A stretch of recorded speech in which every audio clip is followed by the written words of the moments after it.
दोस्तों, आज के समय में सभी लोग किसी न किसी रूप में मांसाहारी भोजन का सेवन जरूर करते हैं।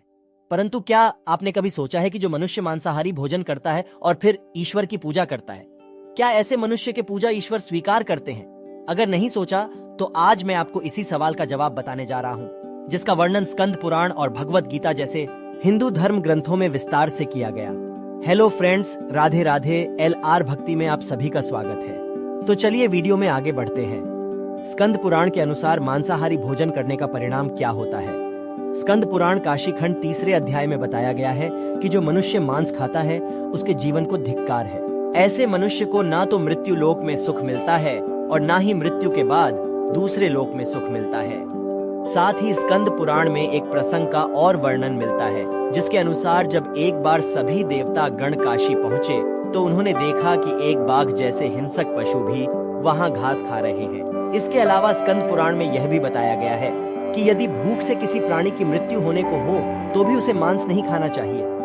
इतना ही नहीं है, स्कंद पुराण के अनुसार भगवान शिव उन लोगों की भक्ति यह पूजा कभी स्वीकार नहीं करते जो लोग मांस मदिरा का सेवन करते हैं। स्कंद पुराण के अलावा वराह पुराण में भी इस बात का वर्णन मिलता है, जिसके अनुसार भगवान विष्णु के वराह अवतार पृथ्वी देवी के पूछने पर कहते हैं कि जो मनुष्य मांस का भक्षण करते हैं, मैं ना तो उसकी पूजा स्वीकार करता हूँ और ना ही उसको अपना भक्त मानता हूँ। साथ ही भगवान विष्णु के वराह अवतार पृथ्वी देवी से यह कहते हैं कि जो मनुष्य मछली या दूसरे पशुओं के मांस का सेवन करता है, मेरे लिए उससे बड़ा अपराधी और कोई भी नहीं। इसके अलावा भगवत गीता में भगवान श्री कृष्ण ने यह भी बताया है कि मनुष्य को क्या खाना चाहिए और क्या नहीं।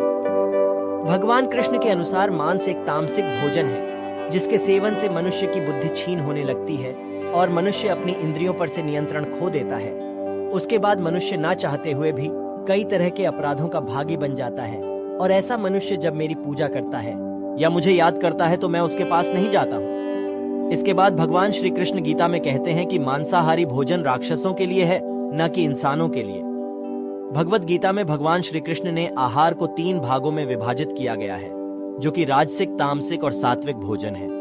जिसके अनुसार सात्विक भोजन लंबी आयु देने वाला, मन को शुद्ध करने वाला, बल बुद्धि प्राप्त और तृप्ति प्रदान करने वाला है। हिंदू धर्म में मांस खाना सही है कि नहीं, इसके बारे में कई लोगों को भ्रम है, और इसका मुख्य कारण यह है कि लोगों को धर्मशास्त्र में वर्णित ज्ञान का ना होना। कुछ लोगों का तो यह भी मानना है कि वेद मांस भक्षण को जायज बताता है, लेकिन यह सच नहीं है। सच तो यह है कि वेदों में स्पष्ट रूप से बताया गया है कि पशु हत्या अर्थात पशु बलि आपकी श्रेणी में आता है। वेदों का सार उपनिषद और उपनिषदों का सार भगवत गीता है, जिसके अनुसार वेदों में मांस खाने के संबंध में स्पष्ट मना किया गया है। वेदों में बताया गया है कि जो मनुष्य नर, अश्व अथवा अन्य किसी पशु का मांस का सेवन कर उसको अपने शरीर का भाग बनाता है, गौ की हत्या कर अन्य जनों को दूध आदि से वंचित करता है, उससे बड़ा पापी इस सृष्टि में कोई भी नहीं। यजुर्वेद में बताया गया कि सभी मनुष्य को परमात्मा के सभी रचनाओं को अपनी आत्मा के सामान तुल्य मानना चाहिए, अर्थात वे अपने जैसे हित चाहते हैं उसी तरह अन्य का भी हित करें। अथर्ववेद में कहा गया कि हे मनुष्य, तुम चावल, दाल, गेहूं आदि खाद्य पदार्थ आहार के रूप में ग्रहण करो। तुम्हारे लिए सबसे उत्तम और रमणीय खाद्य पदार्थों का भाग है। तुम किसी भी नर या मादा की कभी हिंसा मत करो। वह लोग जो नर एवं मादा भ्रूण और अंडों के नाश से उपलब्ध हुए मांस को कच्चा या पकाकर खाते हैं, उनका विरोध करना चाहिए। इसके अलावा ऋग्वेद में भी बताया गया है कि गाय जगत की माता है और उनकी रक्षा में ही समाज की उन्नति है। मनुष्य को उनके समान सभी 4 पैर वाले पशुओं की रक्षा करनी चाहिए।